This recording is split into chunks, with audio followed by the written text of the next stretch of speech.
subhanaka la ilma lana illa ma 'allamtana innaka antal alimul hakim. Allahumma shalli wa sallim wa barik ala sayyidina Muhammadin wa ala alihi wa sahbihi ajma'in. Nawaitu i'tikafa sunnatan lillahi ta'ala. Nawaitu ta'alluma wa ta'allima wa ibadatan wa ibadatan lillahi ta'ala. Alhamdulillah rabbil alamin. Bahwa rahmatnya Allah pada subuh yang baik ini, insyaallah kita akan kembali meneruskan pembacaan tafsir Munir buah karya Syekh Nawawi Al-Batani. Kita akan membaca insyaallah ayat yang ke-52 dari surah Al-An'am. Bismillahirrahmanirrahim. Qala al-musannifu rahimahullah ta'ala wa nafa'ana bihi wa ulumihi bidaraini amin. Wa qala Allah ta'ala a'udzu billahi minasyaitonir rajim. Bismillahirrahmanirrahim.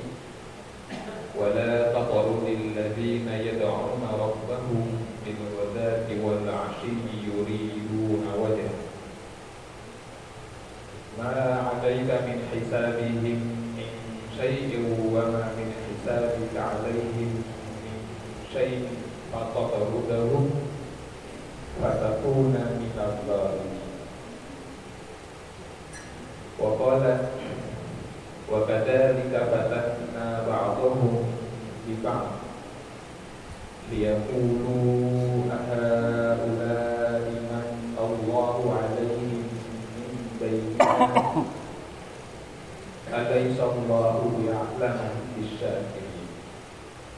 Sadaqallahu alazim. Allah Subhanahu wa ta'ala berfirman, wa la tatrudil ladzina yad'una rabbahum, dan janganlah engkau wahai Nabi menyingkirkan orang-orang yang beribadah kepada Tuhan mereka atau menyeru Tuhan mereka bil ghadati wal 'ashiyyi yuriduna wajha, sedangkan mereka itu menyeru kepada Tuhan mereka baik pada pagi maupun pada petang semata-mata hanya mengharapkan Allah. Dalam tanda kutip wajah. Ma 'alaika min hisabihim min syai' wa ma min hisabika 'alaihim min syai'. Engkau wahai Nabi tidaklah dibebankan oleh Allah akan urusan mereka, sebagaimana urusan mereka juga tidak dibebankan kepada, sebagaimana urusanmu tidak dibebankan kepada mereka. Fatatrudahu, maka janganlah engkau wahai Rasul menyingkirkan mereka. Fatakuna minadh dhalimin, jika tidak pastilah engkau tergolong daripada orang-orang yang zalim. Wa kadzalika fatanna, yang demikian itu memang fatanna, kami menguji mereka. Ba'dhum bi ba'd, sebagian orang diuji dengan sebagian yang lain. Liyaqulu ahaula'i manallahu 'alaihim min bainina, agar orang-orang yang ingkar itu mengatakan, apakah ini orang-orang yang Allah berikan kemuliaan atau keutamaan melebihi kami? Wa qala ta'ala alaysa Allahu bi'a'lamu bisyakirin, bukankah Allah yang lebih tahu tentang siapa orang yang pandai bersyukur? Ini Al-An'am 52 sampai 53. Bapak-bapak, jamaah dan ibu-ibu yang dirahmati Allah Subhanahu wa taala, seperti biasa sebelum kita membahas tafsirnya, mari kita bahas dulu munasabatul ayat atau keterkaitan ayat. Pada ayat-ayat yang lalu Allah Subhanahu wa taala telah menerangkan kepada kita tentang salah satu daripada hikmah diutusnya Rasulullah Muhammad SAW itu ada sebagai Bashir dan Nadir, sebagai sang pemberi kabar gembira dan pemberi peringatan. Kabar gembira bagi orang yang taat berupa pahala dan surga, dan memberikan peringatan kepada orang yang berbuat keburukan dengan ancaman berupa dosa dan siksa neraka. Kemudian Allah Subhanahu wa taala memberikan perintah kepada sang Rasul untuk memberikan peringatan tentang adanya kehidupan di padang mahsyar, bahwa manusia itu nanti akan dibangkitkan oleh Allah Subhanahu wa taala di padang mahsyar itu, dan lalu setiap orang akan dimintai pertanggungjawabannya oleh Allah. Tidak peduli dari latar belakang apa, dari kampung mana, kaya atau miskin, semua akan dibangkitkan oleh Allah Subhanahu wa taala. Nah, adapun pada ayat yang ke-52 ini Allah Subhanahu wa taala menerangkan kepada kita tentang gambaran sebagian singkat dari manusia yang tinggal di dunia ini ketika berhadapan dengan orang-orang yang menurut pandangan mereka itu lebih rendah. Ya, padahal di mahsyar itu nggak ada tinggi, nggak ada rendah, semua akan ditanyai oleh Allah Subhanahu wa taala. Bagaimana sikap orang-orang dalam ayat 52 ini? Wa qala Asy-Syaikh An-Nawawi rahimahullahu taala, wa la tatrudil ladzina yad'una rabbahum bil ghadati wal 'ashiyyi ay alladzina ya'buduna rabbahum bis salawatil khamsi aw yadhkuruna rabbahum tarafay. Dan janganlah engkau wahai sang Rasul mengusir atau menyingkirkan orang-orang yang menyembah Tuhan mereka atau menyeru Tuhan mereka, yaitu Allah, pada pagi dan petang. Maksudnya, kata Syekh Nawawi, adalah wahai Rasul, janganlah engkau memikirkan orang-orang yang beribadah kepada Allah dengan mengerjakan sholat 5 waktu secara sempurna, atau mereka berzikir kepada Allah pada pagi dan petang.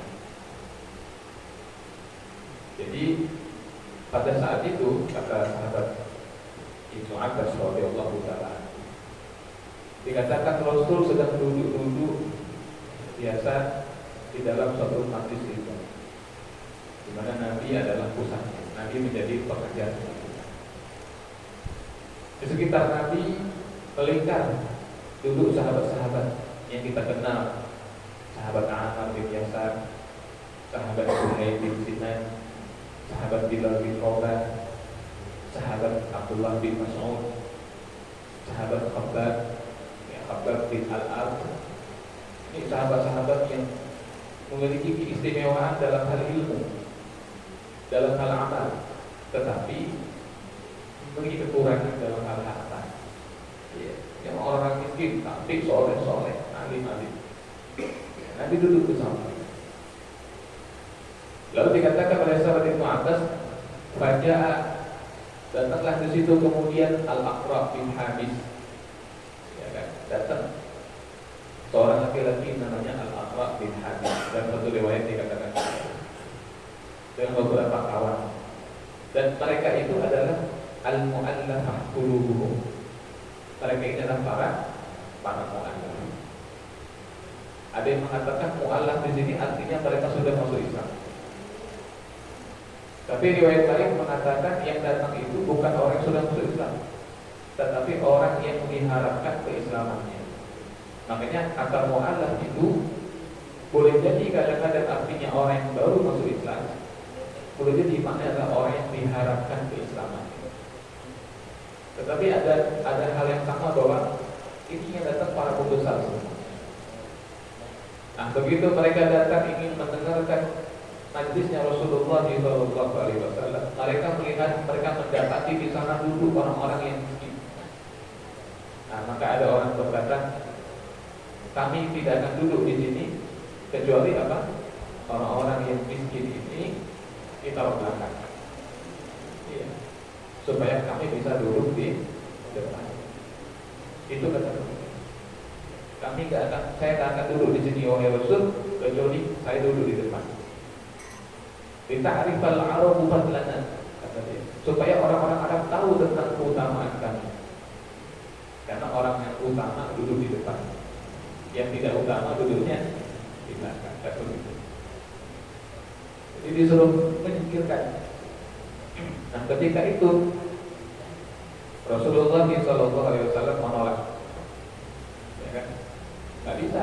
Kalau mau duduk cari aja yang kosong, yang ada dulu. Maka mereka pun segan, malas untuk duduk, gak mau. Lalu mereka berkata lagi kepada Rasulullah, oke, kami duduk sekarang, tapi yang akan datang, ya kan, ketika ada majlis lagi, kami harus di depan, di booking lah gitu kira-kira gitu kan.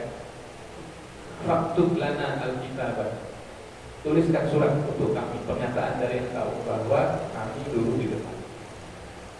Nah, ketika itu Nabi terbetik di dalam hati beliau itu, oh ya sudah, mungkin next time gitu kan. Dengan pertimbangan maslahat dakwah, jadi kalau orang-orang pembesar ini Islam semua dan bagus-bagus Islamnya, maka mereka akan menjadi pilar-pilar dakwah yang luar biasa dengan pengaruhnya, kedudukannya, hartanya, kan begitu kan. Ya sudah, itu terbesit di hati Nabi, akan dituliskan surat supaya ketika nanti ada majlis lagi, maka yang orang-orang itu dulu di depan. Tapi belum Nabi sempat berucap, turun ayat ini. Ayat ini melarang Nabi untuk menyingkirkan orang-orang yang miskin, yang mereka itu betul-betul beribadah kepada Allah demi dan tanda kutip menyenangkan hati orang-orang yang berpengaruh itu. Padahal tujuan Nabi bukan menjilat untuk dunia, tapi semata-mata demi kepentingan dakwah. Tapi itu menurut Allah tidak tepat, sehingga hal itu ditegur, ya kan? Nabi dicegah dari berbuat yang demikian. Nah, jamaah yang dirahmati Allah Subhanahu wa taala, dalam ayat ini ada beberapa hal yang perlu kita garis bawahi. Yang pertama dari segi bahasa dulu, seperti biasa di sini ada kata wala tatrudil ladzina yad'una rabbahum bil ghadati wal 'ashyi yuriduna wajha. Yuriduna wajhahu, ya wajah. Janganlah engkau mengusir atau menyingkirkan orang-orang yang menyuruh Tuhannya, yaitu Allah, ya kan? Pada pagi dan petang, yuriduna, sementara orang-orang yang miskin-miskin yang beribadah tadi itu semata-mata hanya menghendaki wajhahu. Wajhun artinya secara harfiah adalah wajah atau muka, face. Ya, tetapi di sini maksudnya wajhahu adalah, kata Syekh Nawawi di sini, ayyuriduna bidzalika mahabbatallah wa ridahu, yaitu mereka beribadah kepada Allah itu semata-mata karena mereka mengharapkan cintanya Allah dan ridhonya Allah. Jadi wajah secara lafzi di sini, tetapi maknanya adalah cinta Allah dan ridhonya Allah. Jadi sahabat Ibnu Mas'ud dan kawan-kawan, mereka beribadah kepada Allah semata-mata mengharapkan cinta Allah dan mengharapkan ridho Allah. Itulah makna wajah Allah. Bukan wajah dipahami bermakna muka atau anggota badan, ya wajah. Nah, ini dalam ilmu tafsir disebut metode takwil. Ya, metode takwil. Kenapa tidak kita artikan apa adanya? Karena mengartikan apa adanya, jika wajah di situ diartikan wajah atau muka, berarti kita menetapkan bahwa Allah punya muka, Allah punya anggota badan. Ya. Padahal salah satu ayat Al-Quran yang paling tegas menyatakan bahwa tidak boleh mensifati Allah dengan anggota badan itu adalah firman Allah, Qul huwallahu ahad. Katakan wahai Nabi, huwallah, dialah Allah, ahad, yang ahad. Ahad itu kan dalam tanda kutip esa, satu, ya kan? Ahad itu satu atau esa. Tapi satu dalam bahasa Arab disebut wahid sebetulnya. Wahid, bukan ahad gitu kan? Wahidun, itnani, thalatha, arba'a, khamsa, sittah, sab'ah. Yang ke-8 apa? Tamaniyah. Mesin kita yang tamaniyah, bukan nomor 8. Iya, tamaniyah. Nah, wahid itu satu. Apa yang bedanya wahid dengan ahad? Perbedaannya adalah kalau wahid itu satu, tetapi dia punya bagian-bagian. Contoh, saya punya pena. Berapa pena di sini? Satu. Bahasa Arabnya qalamun wahid. Li qalamun wahid. Saya punya satu pulpen. Satu pulpennya. Tapi pulpen yang satu ini punya bagian. Ada tutupnya, ada yang buat diputar untuk belakang, ada isinya, ada mata penanya. Ini wahid satu tapi ada bagian-bagiannya. Lalu ajza punya bagian, baik yang kecil, kalau yang besar disebut aqda. Jadi wahid itu satu tapi dia punya bagian-bagian. Kalau ahad nggak ada bagiannya. La ajza wal aqda. Tidak ada bagian yang besar maupun yang kecil. Makanya dalam zat, ya kita bicara zat, Allah mensifati dirinya sebagai ahad.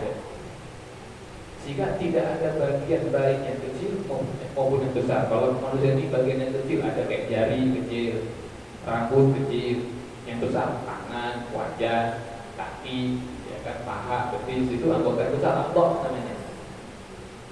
Nah sehingga begitu Allah menyebutkan wajahnya Allah, bukan wajah dalam arti muka, tetapi di sini Syekh Nawawi mengatakan maknanya adalah mahabbah, cinta dan ridha.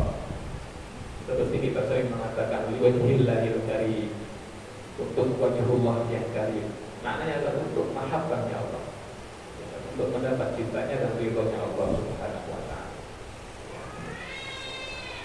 Dalam ayat yang lain Allah berfirman, kullu syai'in halikun illa wajhah. Segala sesuatu akan binasa kecuali wajah Allah. Kata Imam Al-Bukhari, maknanya adalah mulkuhu, kerajaan Allah. Kerajaan yang lain akan binasa semua. Mana imperium besar di dunia, Babilonia, Assyria, Sumeria, Mesir kuno, Persia, Romawi Barat, Romawi Timur, semua binasa kerajaan itu.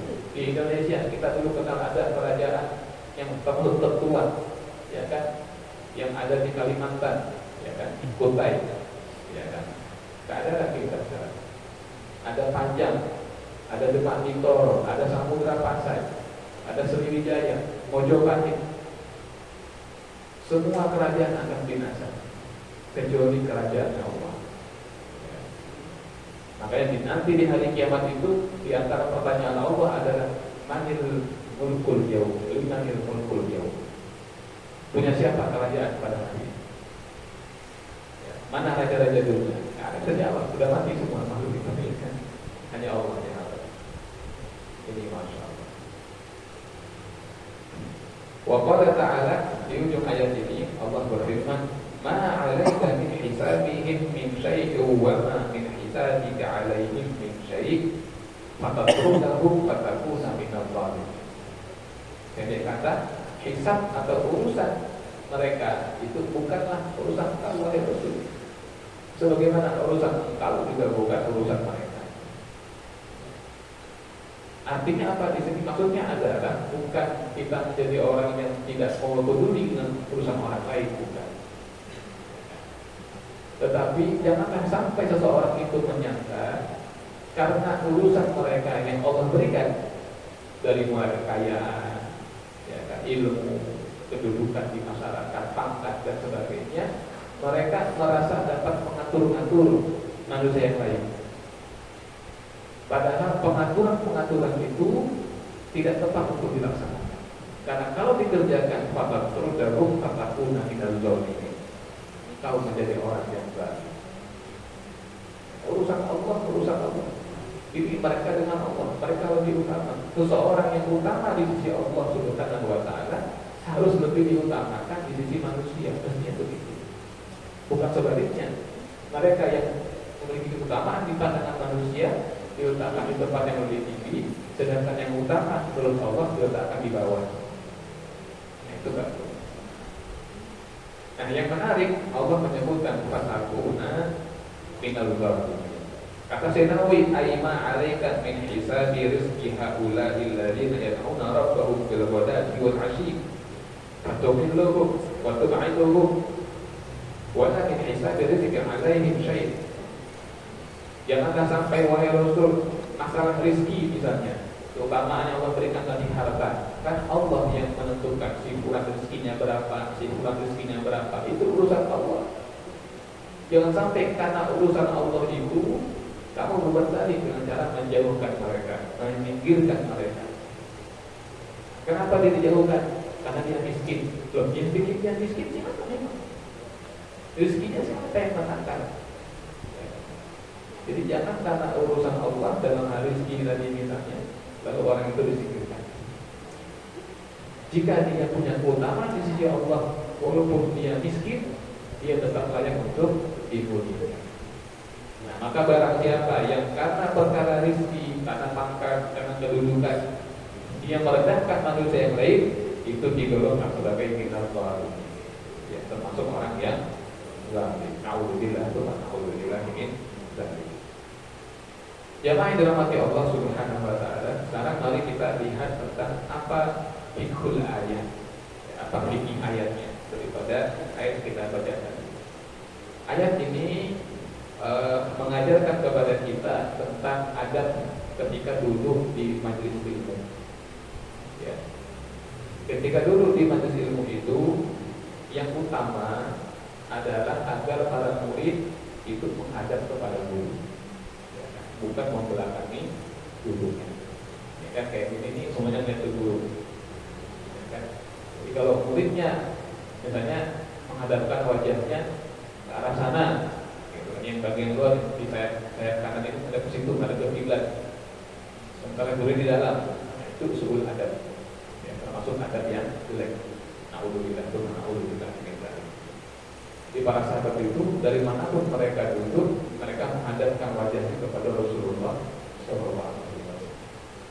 Ini yang pertama. Yang kedua, di dalam bermajlis itu memang diutamakan untuk mengisi kekosongan. Jika dikhawatirkan tidak cukup, maka yang utama adalah merapat, maju. Supaya apa? Supaya yang datang belakangan itu bisa duduk di belakang.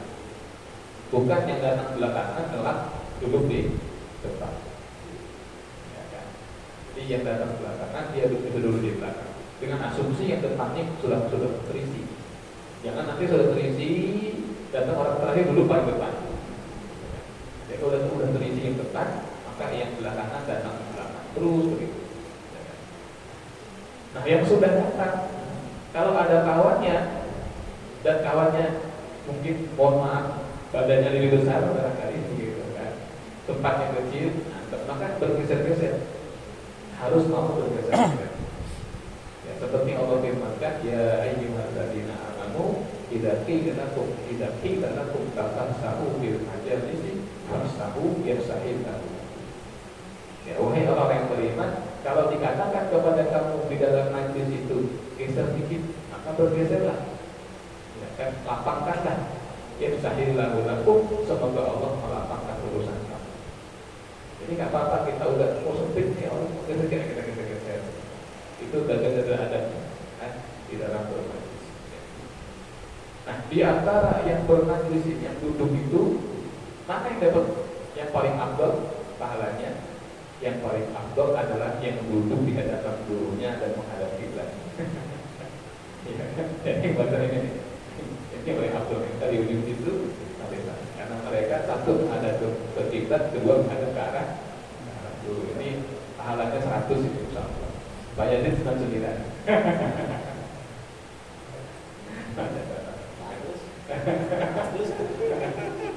Bagus terdamping ya. Pengawal bahwa bagus, masya Allah. Ya, itu yang paling afdal kata para ulama ya. Jadi yang menghadap ke arah kiblat dapat pahala, kemudian menghadap ke arah guru. Masya Allah. Ya Allah. Baik, ini ayat yang ke-52. Sampai di sini ada mukayakan barangkali. Kalau pakai materi kita apa yang lain? Kalau ada saya sampaikan. Ada monggo Pak. Masya Allah. Syekh.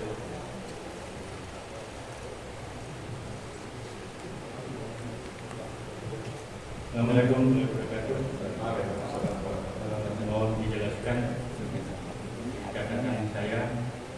Yang pertama, tadi disebutkan sahabat-sahabat yang juga alim-alim, ilmunya tinggi. Yang menjadi pertanyaan sekarang ini, ada kelompok yang militan, ilmunya juga hebat-hebat, ada menyalahkan pihak lain. Apa yang kita harus lakukan terhadap yang seperti ini? Apa kita diam saja? Kalau kita ajak diskusi, jadinya suasana jadi tidak bagus. Namanya memaksakan pendapat masing-masing. Orangnya soleh-soleh, sholatnya hebat-hebat, pahamnya dengan dasar-dasar berpikirnya juga hebat-hebat. Ini yang terjadi. Kita harus bagaimana yang kelompok Ahlussunnah wal Jamaah ini menghadapi kelompok tersebut. Itu yang pertama. Yang kedua, pertanyaan saya yang lalu, janji kita di dalam kandungan ibu sebelum ruh ditiupkan, seperti dijelaskan, Tuhan itu pencipta, mengkoordinasikan segala fenomena gerak di alam ini. Yang ketiga, bolak-balik hati. Kalau begitu boleh saya katakan Tuhan itu Al-Jabbar. Di Al-Jabbar mengatur kita semua. Terus kita harus apa? Apa hanya sekedar sholat, rajin puasa, apa seperti begitu saja? Apa bentuk spiritual yang harus kita bentuk terhadap Tuhan setiap saat tarikan nafas kita? Apakah bersyukur saja terus? Atau mohon ampun? Yang mana yang apa sabar, ikhlas? Yang mana yang paling utama? Karena dia yang Al-Jabbar. Sehingga kita ini ya mau apa? Tapi tetap kita harus ada hubungan dengan Tuhan. Rasa apa yang harus saya bentuk dalam jiwa saya? Itu sabar, ikhlas, rajin, semangat. Mohon penjelasan. Yang terakhir, adab kita dalam menghamba. Kita tidak bisa mengurus urusan Tuhan, rezeki, jodoh, mengkoordinasikan alam raya semuanya. Tapi kita juga tidak disuruh diam, ya tetap bergerak. Tapi juga keputusan ada di Tuhan. Adabnya kita, apa kita bersama-sama bergerak? Kita bergerak mencari rezeki, nanti Tuhan yang juga bersama-sama menetapkan putusannya rezeki kita. Jadi bersama-sama Tuhan. Jadi bukan saya sendiri, Tuhan sendiri dengan jambarnya, atau bareng-bareng gitu. Mohon penjelasan, apa adab seperti itu? Pertanyaan yang baik. Yang pertama, bagaimana menyikapi saudara-saudara kita yang sering mengklaim kebenaran tunggal, selalu menyalahkan amaliyah kita, ya, menyalahkan tradisi yang kita kerjakan. Tadi baik pada kita nggak sabung ayam, nggak gitu kan, nggak sabung ayam, nggak minum kuat, tapi disalah-salahkan terus gitu kan. Kalau memang klaim kebenaran ini, bagaimana sikap kita selaku bagian daripada Ahlussunnah wal Jamaah? Ini pertanyaan bagus. Yang pertama, para ulama memiliki banyak sekali kitab-kitab yang menerangkan kepada kita tentang bagaimana adabnya ketika kita berselisih pandang atau kita berbeda pendapat dengan orang. Orang lain kita nggak urus, gitu kan? Kelompok yang lain kita nggak urus. Kita urus diri kita dulu aja. Bagaimana kita ketika berbeda pandangan dengan orang lain? Yang pertama, kata para ulama adalah harus diingat, janganlah sampai karena perbedaan pendapat itu yang kita lahirkan adalah perpecahan. Itu pertama, paling pokok itu.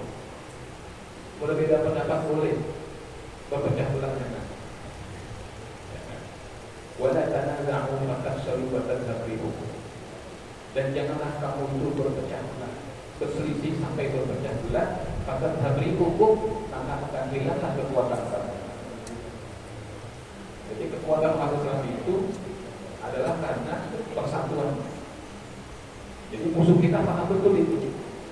Jadi untuk melemahkan umat Islam, maka harus dipecah, harus dilahirkan perpecahan. Jadi kita harus ingat tuh, begitu kita gatel nih misalnya udah berbeda, kita ingat ini apakah akan menimbulkan perpecahan atau tidak? Itu dulu. Kalau timbul perpecahan, maka harus ngerem. Itu prinsip kita yang pertama. Jadi berbeda pendapat silakan, tapi berpecah belah jangan. Bagaimana sikapi dengan hal-hal yang tidak menimbulkan perpecahan, kan begitu pada akhirnya. Kalau kita mau mengcounternya, di-counter dengan cara yang tidak menimbulkan perpecahan. Itu contoh satu. Yang kedua, kata para ulama, berbeda pendapat dalam hal itu nanti dibedakan. Ada perkara yang pokok, perkara usul, ada perkara furu, perkara cabang. Ini perkara usul itu perkara primer. Kalau yang cabang, sekunder pun enggak, jangan-jangan.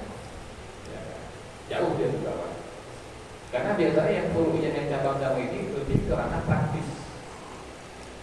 Biasanya ranah praktis. Misalnya sholat. Dalam sholat harus takbiratul ihram. Prakteknya ada yang begini, ada yang begini. Nah, itu praktek yang kayak gitu yang ada perbedaan. Biasanya begitu Pak. Jadi furu'iyah. Nah, kalau sudah berbedanya hanya pada perkara furu'iyah, perkara praktis tadi, kita harus lihat perkara pokoknya bahwa kan dia masuk sholat juga sebetulnya. Maka itu yang penting. Ustaz, si anu sholatnya tahu juga, ya masih sholat gitu loh. Itu yang pokok. Si ini sholatnya, sujudnya begini. Nah, ini, ya nantinya masih sholat dulu. Jadi kalau kita lihat orang berbeda itu kok masih sholat, masih ahlul kiblat, itu masih ahli kiblat. Bukan tugas kita untuk menilai ini benar, ini salah. Karena begitu. Kita pakai teori umum ya, teori umum. Apa syarat yang harus dimiliki oleh seorang supervisor misalnya, ketika dia menilai bahwa produk ini tidak bermutu atau mutunya jelek? Syaratnya apa? Dia harus mengetahui mana yang mutunya bagus. Kan begitu kan? Kalau Anda berani mengatakan produk ini cacat, produk ini tidak berkualitas, Anda harus tahu yang bagus yang bagaimana. Kan itu teorinya begitu. Jadi kalau kita berani mengatakan Imam Syafi'i salah dengan kunut subuhnya, Madzhab Syafi'i salah dengan qabliyah Jumatnya, berarti kita harus punya kemampuan untuk bisa menilai mana yang benar. Dan sebagai seorang penilai, kita punya kemampuan yang lebih tinggi dari kita nilai. Lebih tinggi dari Imam Syafi'i, lebih tinggi dari Imam Nawawi ilmunya. Masa ya anak SD mau koreksi S3? Ya kan? Nggak bisa. Yang lebih tinggi yang koreksi sebetulnya. Nah makanya yang ketiga kata para ulama apa adabnya itu dalam berbeda pendapat, al-ijtihadu la yusqitul ijtihad. Suatu produk ijtihad tidak boleh dipakai untuk menggugurkan ijtihad yang lain. Karena masih sama-sama ijtihad. Misal, maaf, masalah anjing, maaf. Anjing itu kan najis, ya kan? Najis belat, mogolazo. Itu semua ulama sepakat. Semua mazhab sepakat, maaf anjing itu mogolazo, berat. Tapi yang mananya yang mogolazo, ulama berbeda pendapat. Hasil ijtihadnya Imam Malik mengatakan yang mogolazo pada anjing itu adalah air liurnya saja. Adapun bulunya itu nggak najis mogolazo. Jadi orang habis wudu terus mulut anjing, asal nggak dijilat saja. Misalnya itu mulutnya kita kasih kap gitu kan, usap-usap itu nggak masalah. Tapi madzhab Syafi'i dari air liurnya, bulunya, pokoknya semua ada semua itu ijtihad. Karena kita bermadzhab Syafi'i, kita nggak mau dengan anjing sama sekali, mau langsung itu. Tapi nggak bisa pendapat kita karena itu ijtihad Imam Syafi'i lalu mengatakan pendapat Imam Malik batal. Nggak bisa itu karena sama-sama ijtihad. Gitu. Nah hadisnya kan sama. Idza walal kalbu fi inaya hadikum falyaghsilhu sab'an maratin ihdahunna min turab. Apa maqalahu Nabi sallallahu alaihi wasallam itu ada di Bulughul Maram hadisnya. Babul aniyah, bab bejana. Apabila maaf seekor anjing menjilat wajah salah seorang di antara kamu, maka dicuci 7 kali, salah satunya pakai tanah. Hadisnya kan itu. Kata Imam Malik, karena menjilat berarti air liurnya. Kata Imam Syafi'i, loh, kalau liurnya aja itu bermasalah, maka seluruh badannya pun bermasalah. Sebab yang namanya air liur diproduksi juga dari dalam perutnya. Enzim-enzimnya itu sama seperti bulu-bulunya. Makanya Imam Syafi'i mengatakan semuanya dalam bahasa Syafi'i najis. Nah itu ada lagi itu dalam berbeda pendapat ketika itu perkara ijtihadiyah satu pandangan tidak boleh menggugurkan ijtihad yang lain. Itu nggak boleh. Itu ada. Nah yang ketiga, yang keempat, di dalam menghadapi kelompok yang mengklaim kebenaran seperti itu, yang menyalahkan tradisi kita ada diskusi, nanti malah timbul perpecahan atau permasalahan, malah ribut misalnya. Kalau diskusinya itu menggunakan adab, insya Allah nggak ribut. Diskusinya untuk mencari kebenaran itu. Tapi kalau ngeyel-ngeyelan, cuma perang di medsos gitu, copy paste, dia pun apa yang dia mau paste gitu kan. Semua orang jadi alim kalau udah di WhatsApp sama di Google gitu kan, tinggal copy paste ini.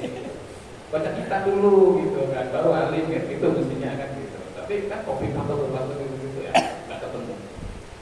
Ya, kan. Jadi bagaimana Ustaz? Ya kalau saya pribadi ya, pada kondisi yang bersangkutan tidak langsung mengajak diskusi, saya cenderung diam saja, masing-masing aja. Kecuali ngajak diskusi. Kalau belum ngajak diskusi, saya harus bikin kesepakatan dulu bahwa kita mencari ilmu, ya kan, mencari titik temu, ya kan, tidak saling menjatuhkan. Bismillah, harus bersih niatnya. Kalau tidak, nggak ada manfaat. Nggak ada manfaat. Para ulama cenderung meninggalkan perdebatan yang tidak bermanfaat. Ya, tarkul jidal. Kenapa ditinggalkan? Jidal yang bagaimana? Perdebatan yang dari awal niatnya bukan mencari benar, tapi mencari siapa yang paling benar. Itu terus ditinggalkan kata para ulama. Maaf kalau masuk kategori tadi.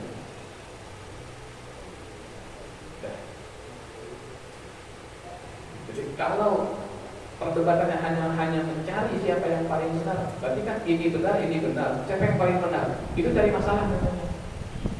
Berdebat itu yang hak sama batil begitu. Kalau saudara mencari siapa yang paling benar Ustaz, yang mendikiran jabur apa yang mendikir hasil, kan repot itu begitu. Karena masing-masing punya dalil. Tapi kalau mana yang benar Ustaz, yang zikir apa yang nggak zikir? Yang zikir yang benar, yang nggak zikir salah. Karena baik zikir nasir maupun zikir jahar itu ada dalilnya. Tapi kan Nabi zikir jaharnya cuma 3 bulan. Setelah itu Nabi sir. Loh, puasa Muharram Nabi cuma sekali kerjainnya, yang dibilang sunnah sampai sekarang. Saya 3 bulan dikerjain, dibilang jadi bid'ah, gitu kan? Yang benar aja, yang Nabi cuma sekali kerjakan Muharram, dibilang sunnah. Sementara zikir yang 3 bulan Nabi kerjakan, dibilang bid'ah, begitu jahat. Bukan begitu. Karena perkara sunnah itu segala sesuatu yang disandarkan kepada Rasulullah SAW. Jadi yang nggak berpikir itu yang salah. Jadi biarkan saja Pak, biarkan, nggak usah diladeni. Ada orang yang nyari ilmu, ada orang yang melempar batu ke air itu niatnya untuk mancing ikan. Ada iseng-iseng doang. Ya, yang kedua, apakah Allah Subhanahu wa taala Al-Jabbar? Ya, betul, Allah Al-Jabbar, memaksakan segala sesuatu. Ya kan? Wa huwa qahirun fawqa ibadi. Allah yang memaksakan di atas hambanya. Kalau Allah berkehendak, kita nggak bisa buat apa-apa. Lalu bagaimana tugas kita? Ya kan? Yang mana yang utama? Sebagai orang yang beragama, tugas kita hanya satu sebetulnya kata para ulama. Apa itu? Beribadah kepada Allah Subhanahu wa taala. Dan ibadah jangan direduksi maknanya hanya menjadi sholat saja. Sholat ya ibadah, zikir ya ibadah, ngaji ya ibadah, membantu tetangga ya ibadah, sedekah ibadah, menjaga alam itu ibadah, memakmurkan bumi itu apa? Ibadah. Bekerja tidak korupsi itu ibadah, ngurusi lingkungan itu ibadah. Jadi ibadah itu luas sekali. Tugas kita hanya ibadah kepada Allah. Yang kedua apa? Dalam muamalah tugas kita adalah meneladani sifat-sifat Allah. Itulah kenapa Allah perkenalkan namanya yang sedemikian banyak itu kepada kita. As-Salam, Al-Mu'min, Al-Mu'aymin, Al-Latif, Al-Khabir. Itu semua untuk kita teladani. Kita mengenalinya lalu meneladaninya. Kita kenal sama sifatnya, namanya, lalu mau berhenti di situ. Naik lagi, teladani. Oh, Allah itu Ar-Rahman, Maha Penyayang. Bagaimana sifat Ar-Rahman itu? Ya kan? Bagaimana sikap Allah?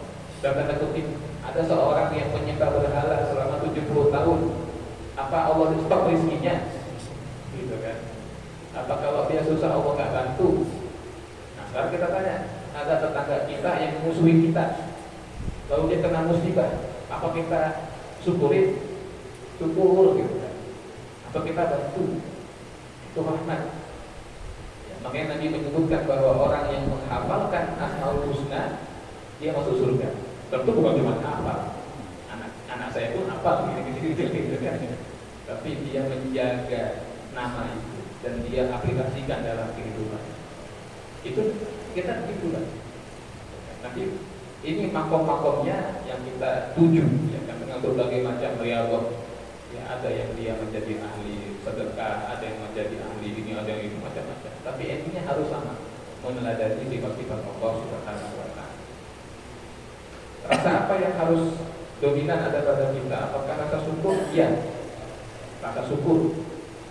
Rasa syukur itu adalah rasa di mana kita merasakan segala yang kita miliki dan bahkan yang kita kerjakan itu masih bagian daripada nikmatnya Allah. Kebalikannya kufur. Jadi kita punya harta itu dari Allah. Kita bisa ibadah itu juga dari Allah. Kita melahirkan suatu karya itu juga dari Allah. Kita punya relasi, kita punya keturunan yang soleh-soleh, itu semua dari Allah. Itu syukur, orang bersyukur itu menyadari bahwa hakikat segala kebaikan yang dia lahirkan, yang dia miliki, semuanya adalah Allah. Seperti Nabi Daud alaihissalam, sibuk beribadah kepada Allah, dia baca Zabur, ya ini dia itu. Lalu kata malaikat, wahai Daud, Allah bertanya kepada engkau, sudahkah kau bersyukur kepada Allah? Kata Nabi Daud, belum. Loh, kenapa? Kan kamu sudah banyak ibadahnya. Kata Nabi Daud, saya bisa ibadah pun nikmat dari Allah juga. Bahkan ketika saya bersyukur kepada Allah, mengucapkan kalimat syukur, melakukan perbuatan syukur, ucapan saya, perbuatan saya itu nikmat dari Allah juga. Jadi kalau dibilang saya bersyukur atas nikmat Allah, saya belum bersyukur. Nah, situlah Allah turunkan wahyu kepada malaikat Jibril, sampaikan kepada Daud, kalau dia memahami prinsip itu, itulah dia orang yang bersyukur kepada Allah. Jadi detik ketika kita merasa saya sudah bersyukur, kufur di situ. Saya sudah bersyukur, kufur maksud orang kita belum bersyukur, kita masih dapat nikmat terus. Nah yang terakhir, apakah sebagai manusia kita harus bergerak atau diam dalam proses kita dengan ma'iyatullah, kebersamaan dengan Allah? Manusia itu disebut dengan bahasa an-nas. An-nas itu manusia kan? Qul a'udzu birabbin nas, malikin nas, anas itu manusia. Ya ayyuhan nas, wahai manusia. Kata an-nas itu sementara ulama bahasa mengatakan an-nas min kalimatin naus. Kata an-nas itu dikatakan naus. Naus itu artinya bergerak. Jadi fitrahnya manusia itu memang harus bergerak. Secara zahir Allah ciptakan manusia ini dengan ratusan sendi. Ratusan persendian ya kan? Wah ini engsel gitu kan ya, itu mesti gerakan. Kalau tiap hari kamu tidur jadi makhluk gitu kan, malas gerak, wah penyakit dulu ya, manusia harus bergerak. Oh baik, kalau ciptakan fisiknya saja lebih tepat untuk bergerak daripada turun turun. Bergeraknya kemana? Apa yang digerakkan? Apa yang menggerakkannya? Apa yang dituju dengan pergerakannya? Kan itu yang jadi pertanyaan. Jika semuanya dibingkai dengan ma'iyatullah, kebersamaan dengan Allah, maka pasti baik. Minallah, lillah, dan pasti begitu. Jadi Islam memerintahkan kepada para pemeluknya untuk aktif bergerak. Ya, makanya istilahnya muslim. Ya, kita ini muslim. Kata muslim dari itu kalimat subjek. Dari kata kerja aslama yuslimu islaman wa aslaman fahuwa muslim. Wadaka muslim aslim la tuslim ya kan? Nah, jadi muslim itu secara harfiah artinya orang yang menyelamatkan. Karena aslama itu bisa bermakna berislam, bisa bermakna menyelamatkan atau memberikan keselamatan. Tapi harus aktif. Seorang muslim dia harus berada kepada Allah dan aktif dalam menyelamatkan baik dirinya, keluarganya, orang. Jangan diam. Saya kira itu untuk sementara. Ini masih kulitnya, ya kan, insya Allah yang akan bisa kita perdalam lagi ya. Masalah pergerakan dan sebagainya. Baik, ada lagi yang lain? Ada Pak? Jadi, gini monggo.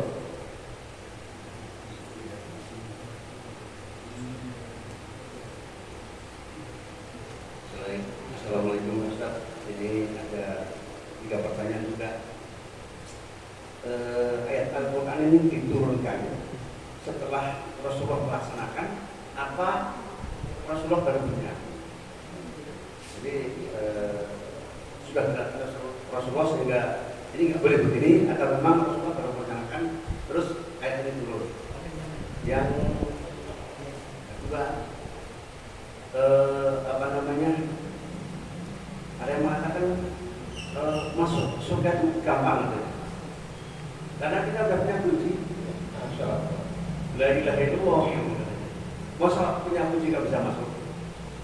Nah, kemudian apakah ada yang mengatakan waktu kalau kamu ini masuk ke surga neraka, kalau berbuat ini neraka.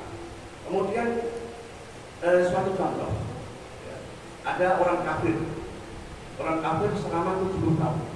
70 tahun bermaksiat sama Allah, apa tidak mungkin berzina, ngomong segala. Begitu dia mengucapkan kalimat la ilaha illallah, kemudian mati, dia belum sholat, surga gitu. Mengatakan begitu. Ini mohon penjelasan. Kemudian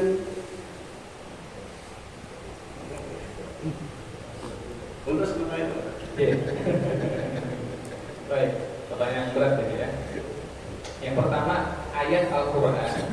Saya asumsikan ayat ini Pak maksudnya ya. Nah, berarti ayat Al-Quran, ayat ini berarti ayat Al-An'am yang ke-52 ya kan? Karena kalau pertanyaannya apakah ayat Al-Quran itu turun sebelum Nabi melaksanakan atau setelah Nabi melaksanakan, di dalam beberapa ayat Nabi sudah melaksanakan. Seperti misalnya ketika Nabi bermuka masam, itu udah Nabi sudah bermuka masam, terus Nabi berpaling begitu kan? Nah, baru turun ayatnya abasa wa tawalla ja'ahul a'ma gitu kan. Nanti bermuka masam dan berpaling. Kalimatnya jelas itu pakai kata kerja lampau. Ya kan, simple past tense atau mati. Abasa wa tawalla, abasa, Nabi sudah bermuka masam, wa tawalla, dan dia sudah berpaling. Setelah dikerjakan oleh Rasul, baru turun ayat. Nah, adapun ayat ini kalimatnya menggunakan fi'il nahi. Jadi ada fi'il amr, kata perintah, ada fi'il nahi, kata larangan. Ya kan? Nah, di sini dari mana tahunya? Wala tatrudil ladzi. Nah, wala tatrud, janganlah kamu usir, janganlah kamu singkirkan. Kan matrud itu diusir atau disingkirkan. La tatrud, janganlah kamu usir. Nah, fi'il nahi itu filosofi bahasanya adalah mencegah sebelum terjadi.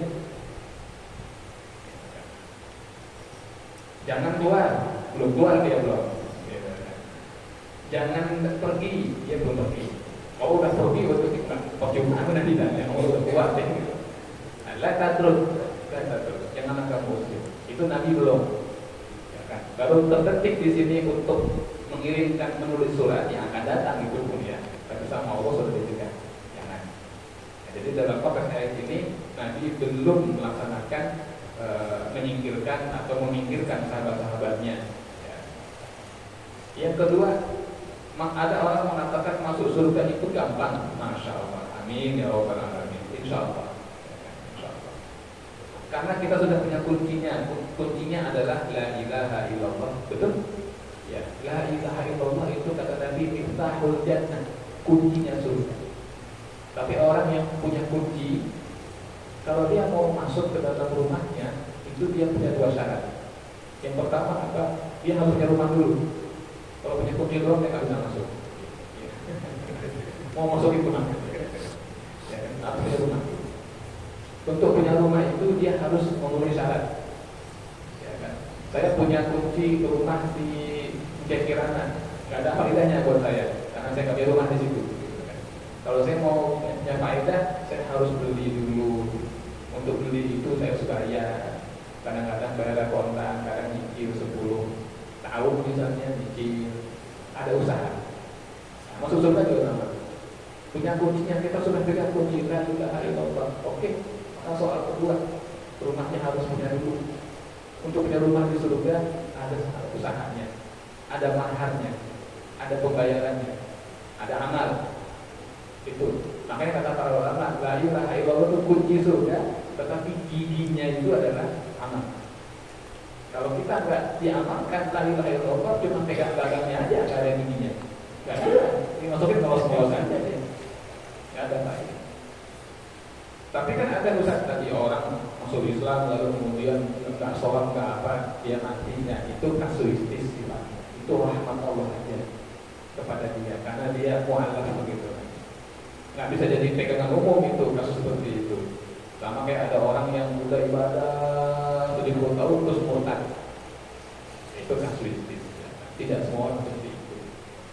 Jadi memang ada orang-orang yang dia dulu sempat beramal lalu dia masuk surga, ada. Tapi kalau yang Allah kasih kesempatan beramal, tidak beramal, mengharapkan surga, di kata Imam Ghazali seperti orang punya tanah, nggak pernah menanam berharap panen, gitu kan?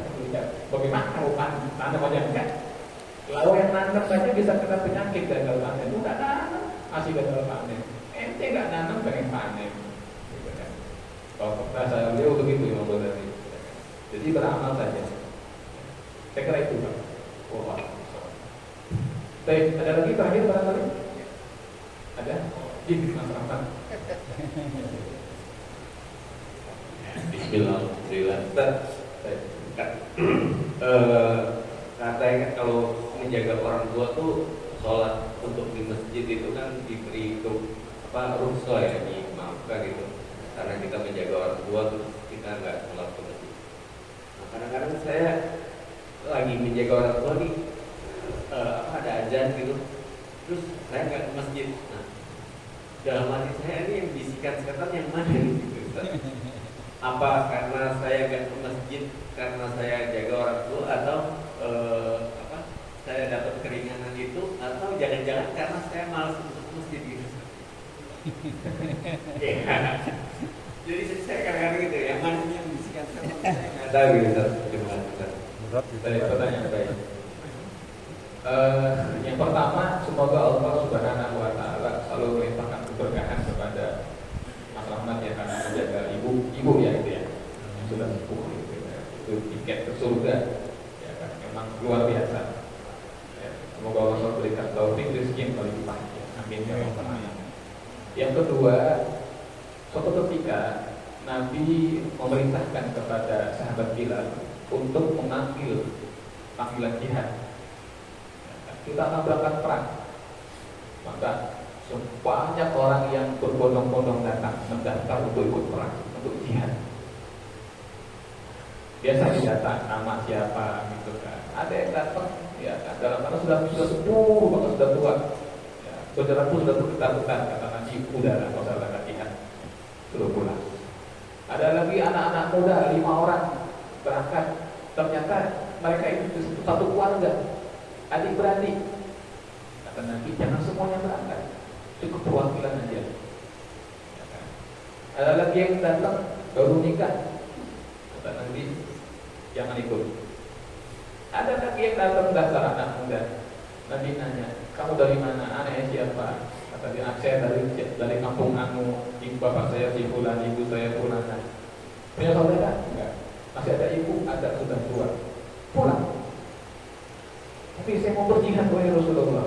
Kata Nabi, wafihi apa jadi? Ya, dengan mengurus orang tua kamu itulah kamu berjihad. Disuruh pulang. Jadi sekarang mana yang lebih tinggi? Ya, kan? Berjihad membela agama Allah, berjuang bahu membahu, sisi bersisi dengan Rasulullah SAW, atau sholat berjamaah di masjid. Lebih utama bahu-membahu sama Rasul. Tapi bahkan orang yang ingin bahu-membahu bersama Rasul, berbagi punggungnya, saling menjaga dengan Rasul, itu disuruh pulang. Demi apa? Mengurus orang tua yang sudah sepuh. Jadi walaupun dari segi pahala sholat dalam tanda kutip gitu kan, ada yang terlewat di situ, ya kan? Tapi keutamaan dari urus orang tua itu luar biasa. Tinggal nanti teknis aja, teknis. Misalnya ibu udah beres semua nih, udah rapi semua, izin, ya, izin gitu kan. Waktunya boleh nggak tuh saya berangkat dulu misalnya. Udah beres semua nih, rapi. Kalau diizinkan berangkat. Tapi kalau ibu kita tidur, jangan ditinggal. Kalau lagi tidur nih, kampung tidur lah, gua ke masjid, jangan. Takutnya pas kita lagi ini dia bangun nyari-nyari ya. Jadi kalau dia lagi terjaga dan udah rapi semua, gitu kan, bisa minta izin berangkat. Tapi habis itu langsung pulang, jangan lama-lama. Ya kan? Nanti yang lain kalau masyarakat habis sholat sedikit sebentar langsung pulang, jangan dikomenin. Wah nggak mau zikir nih, bukan ada ibunya gitu kan, bukan nggak mau zikir bukan. Saya kira itu. Ya, jadi kalau dia tidur jangan ditinggal. Tapi kalau dia bangun udah rapi, bisa izin sebentar, izin. Habis itu balik lagi nggak apa-apa. Saya kira itu ya. Wallahu a'lam. Ada terakhir ya, belum terakhir ya. Ya. Ini hubung terusin Pak Rahmat mengenai bakti ke orang tua Ustaz. Kalau kita merasa kurang maksimal waktu zaman dulu itu waktu yang orang tua, nah apa yang harus kita lakukan sekarang? Terima kasih. Assalamualaikum warahmatullahi wabarakatuh. Ini pertanyaan berat. Pak, Bapak mau jawaban yang ringan apa yang berat? Ringan cuma diisi. Yang ringan aja. Oke. Kalau yang ringan jawabannya begini. Disebutkan oleh Al-Imam Al-Baqi Abu Layth As-Samarqandi radhiyallahu ta'ala ya, tentang bagaimana cara kita meneruskan bakti kita kepada orang tua yang telah wafat. Yang pertama kata beliau, kullama astaghfarallah fastaghfir lahuma. Setiap kali kita istighfar kepada Allah, istighfar ke orang tua kita. Ya Allah, ampunilah hamba, orang tua hamba. Harus begitu. Ya kan? Boleh bahasa kalau bahasa astagfirullahaladzim li wali walidayya wali masyayikhi gitu kan. Yang kedua apa? Setiap kali kullama da'u Allah faghfir lahum. Setiap kali kita minta doa, ya Allah rahmatilah hamba, anak-anak hamba, istri hamba, maka doakan juga orang tua, ya Allah rahmatilah hamba, orang tua hamba gitu kan. Jadi setiap kali kita istighfar buat orang tua, setiap kali kita berdoa, doakan juga orang tua. Nah yang ketiga, menyambangi atau menjaga hubungan dengan kerabat-kerabat atau teman-teman dekat orang tua kita.